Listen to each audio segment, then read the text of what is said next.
There's a version of you still waiting, a quiet memory that never left, a small voice that asks if you ever made it out. Maybe you've learned to stay busy, to look forward, to pretend the past doesn't matter. But deep down, you know it still does. Because no matter how far you go, you always carry the echoes of who you used to be. Becoming the person you needed when you were younger isn't about rewriting your story. It's about finally understanding it.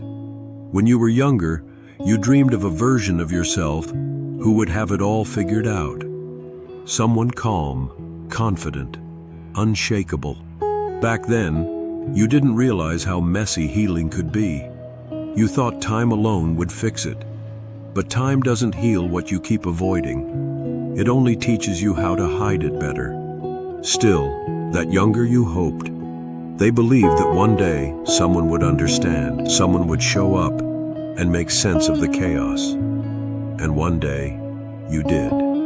You showed up. Maybe not in the way they imagined, but you're here now. Every scar, every mistake, every lesson was the path that led you back to them. You remember the nights when no one understood you, the moments when the world felt too heavy and your thoughts felt too loud. You didn't know it then, but those moments were building you. Silence became your first teacher. You learned to sit with discomfort, to observe instead of react. It taught you patience. It taught you empathy. It taught you the art of listening, even when no one was speaking. You thought you were breaking, but you were being built. That's what strength looks like before it's recognized, quiet endurance in a world that misunderstands you. Healing begins when you stop running from yourself. You can't become the person you needed if you keep pretending you never needed anyone. The truth is, that younger version of you is still inside, still waiting to be heard. Sit with them. Listen to what they feared, what they longed for, what they never got to say. Tell them they were never weak. They were surviving. And survival is not shameful. It's sacred. Forgive yourself for not knowing better back then. You were doing the best you could with what you had. And that effort deserves acknowledgement, not criticism. The pain that shaped you was never meant to be your cage. It was meant to be your classroom. You learned resilience by falling. You learned compassion by being hurt. You learned authenticity by losing people who only loved your mask. Every experience carved a truth into you, and that truth is your wisdom. Growth is not about collecting wins. It's about collecting lessons. You carry stories that can guide others through storms. Your wounds are not proof of weakness. They are evidence that you kept going. That's what becoming the person you needed means. You turn your scars into maps for someone else's healing.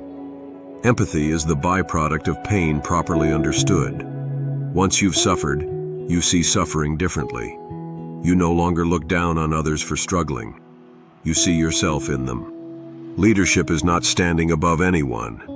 It's walking beside them and saying, "I've been there too."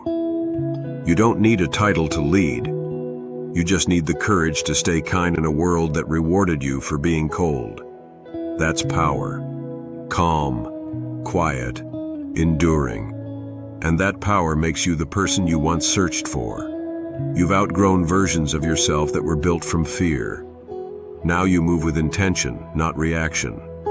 You don't need to prove your worth. You embody it. You no longer chase peace. You protect it. That's the difference between who you were and who you've become. You are the safe place that your younger self never had. And every time you choose patience over anger, understanding over judgment, you honor that child who kept going even when no one believed in them. You've already become who you once needed to see survive. Thank you for stopping by. If this video helped you in any way, subscribe and join the journey. Your peace deserves consistency.